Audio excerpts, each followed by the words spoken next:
Facts. Sorry, is that Poe? Oh yeah. You said who is the real Malay? Is that what you said? Me. I don't know who's the real Malay. I actually don't know. The Constitution defines Malays as someone who professes the religion of Islam, speaks the language, and practices the customs.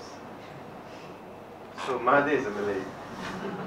So I'm not sure. Malays rising up. I think it's in the interest of a lot of people to say that at the moment if they are in the incumbent. It's wonderful, isn't it? This self-serving idea that we're so divided as a community. I'm not sure that we are. And I'm not sure whether this division only happens in Putrajaya, where you have MCA, MIC, and UMNO. Whereas the rest of the country appears to be quite united. So I'm not sure. That, on top of the fact that, we have a very large middle class, and they're all very heavily invested in the economy. And a large amount of Malay money is in the economy.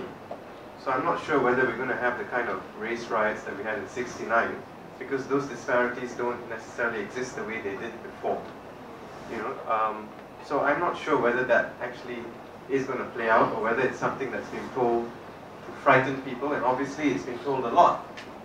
And I think, really when the government says that, or when people in government say that, then it's actually doing a disservice to themselves. The fact that they've been around for 56 years and people can still riot that way is really a reflection on them, and all the more reason we should get rid of them, I think. But can they hijack this? This can be planned, isn't it? I think we should have conspiratorial approach.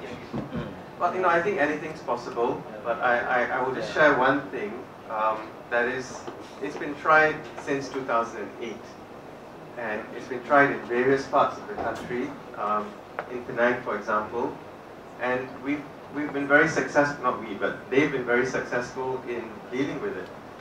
So, there's been agitation throughout, from the Cowhead in Shah Alam to busing in Pakida into Penang to cause problems, and the government has actually been able to deal with it because Malaysians, I think, are more ready for it now. Do you remember in 2008 when Raja Petra was detained? All right, there were three people: Teresa Kok, Raja Petra, and I'm sorry, I can't remember her name. The journalist. That's right, the journalist.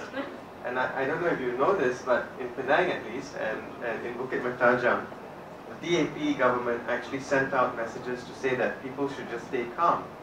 And yeah, you can stay together and have vigils, but don't react. And I don't know, we were here and we were expecting quite a big sweep. We were told that night there were 14 names on a list. Some people that I knew were on that list, and we were all waiting up, through the night, waiting for something to happen, and it didn't.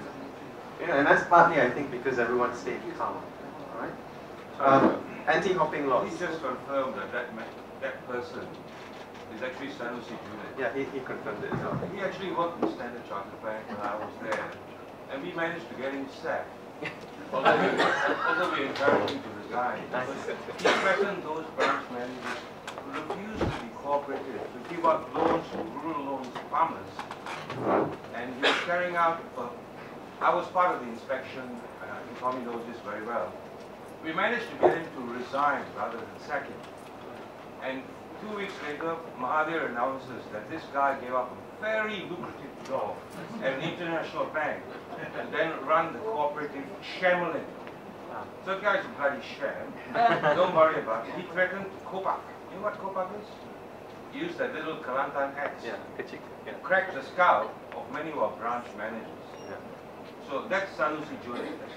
Okay, can we not talk about this moron? I mean, just tell him, in '87 he tried it. We've come a long way since '87. The last time he tried it, he asked his son basically to write an article justifying church burnings, and nobody bothered. So, he should just put his son on a diet and go, he's part of the living dead. So, can we not have questions about this conspiratorial thing because we're going right now? Can I have the anti-hopping law? The question on the anti-hopping law.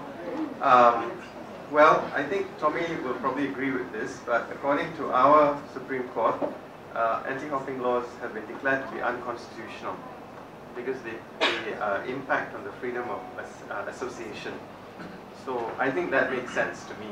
But having said that, there's nothing to, that the new government could attempt to legislate by amending the constitution, but I'm not sure whether that's a very wise thing to do in the circumstances, because it means tinkering around with the freedom of association.